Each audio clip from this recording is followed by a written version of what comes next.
All right. Well, Colin, it seemed like there was a lot of energy at morning skate today after last night's game. What was the primary focus for you guys as you head into the game tonight? Just trying to get a little bit better today, right? And, fitness testing, travel, moments of some heavy legs last night. Good second half of the first period, out shooting the opponents. Try to celebrate some of the positive stuff, but then also showing. We went through about 10 clips and two or three themes in the morning meeting of when we didn't make good decisions or execute well, look what it led to was, pretty good chance against.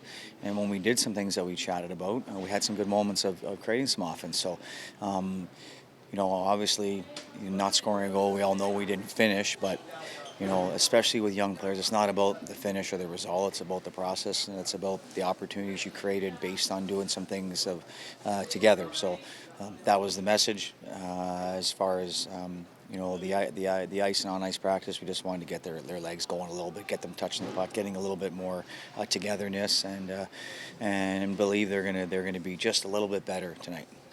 That was the first time that we got to see this year's first round pick, Sam O'Reilly, in an Oilers uniform. What is it that you want him to be able to build upon heading into his second game tonight?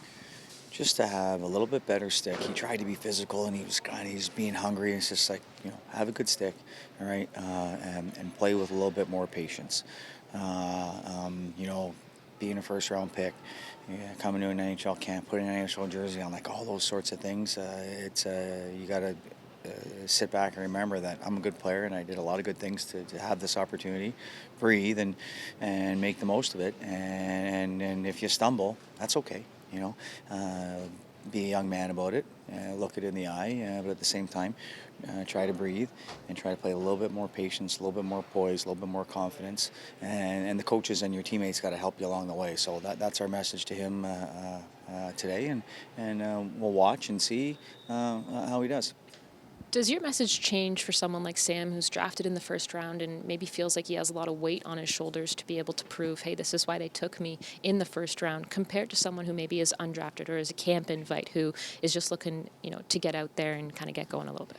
Yeah, I think my approach is a guy when he has all that sort of pressure and he's a high pick is reminding him of the good things that he's done and embracing it and understanding that you've made yourself important, and everybody should try to make themselves important in whatever industry they're in. So he's made himself important, but then also having some enjoyment and having some fun with it. Guys that maybe James Hamlin or guys that haven't been drafted, right? Going by them and making sure they have a chip on their shoulder, and making sure that hey, at the end of the day. Your first round pick, you're an undrafted player.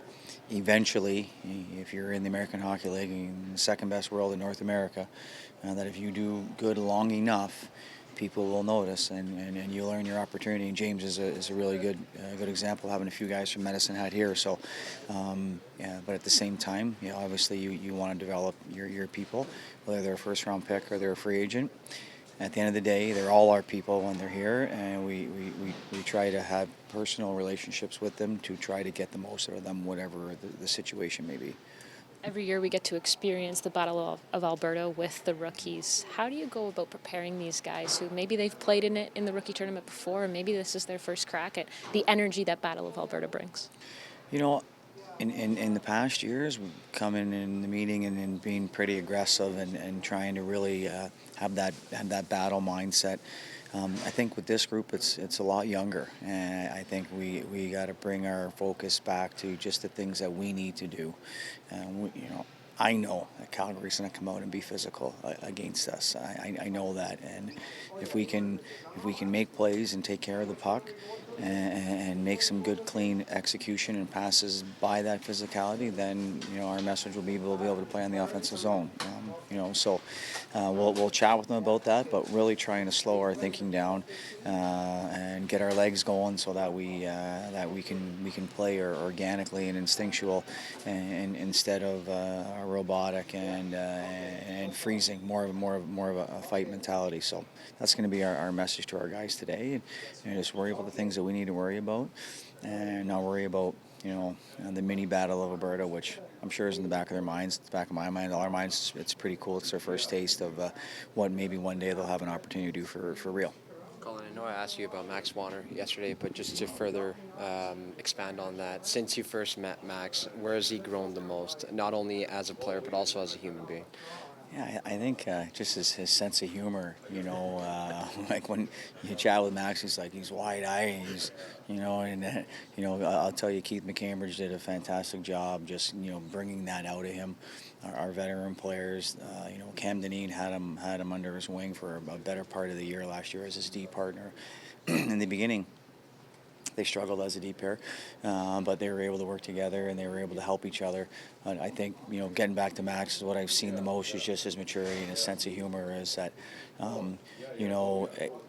being comfortable with a coach and extending the conversation, not just answering the question, yes, sir, okay, go ahead, and then walk away, right? And so being able to just to chat about, family, having a lot of siblings and big family and that kind of stuff. What he did in the summertime, where he's thinking about living, that kind of stuff. Those things take time, and I would think that I would say the biggest thing is that he's starting from experience, right? Whereas Sam O'Reilly, it's starting from experience is one day, yesterday, so to speak. So, Max is really growing in that area, so we're excited to see him continue to do so. Especially at the pro level, you have to grow a sense of comfort before you can become assertive. So I ask you, as his head coach, coming off a year pro, what does Max need to do in order to kind of take that next step in that AHL depth chart, get a few more minutes, get some more critical minutes under his belt? I think, some of the things that he did really, really well last year was for a first-year player was he was physical against some big men, so he needs to continue to do that.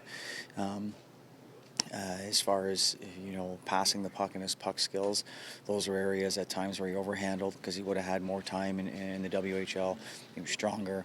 He could take that time to sometimes take guys on one-on-one and be able to fend them off because he was stronger than them.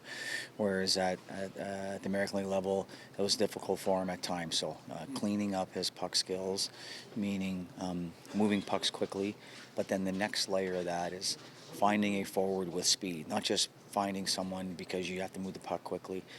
Sometimes you have time and space, have the confidence and poise to carry it, right? But if he can continue to work on those decision making as far as moving pucks quickly, finding a forward with speed, and then lastly, just hard to play against in front of our net. Hard to play against, mean, and I think we've all seen in the playoffs how hard it is to get to the net in the National Hockey League level, and it's because you got big D men who don't allow that to happen. So I think that's an area that I know Keith McCambridge works with him daily on. Pretty broad question, but what did the Edmonton Oilers have in Wakely? Well, there's definitely some offensive poise. I think, yesterday in his game, I think he hesitated a little bit and he got caught in between a few times. We've chatted with him, and he passed up a few opportunities to shoot the puck.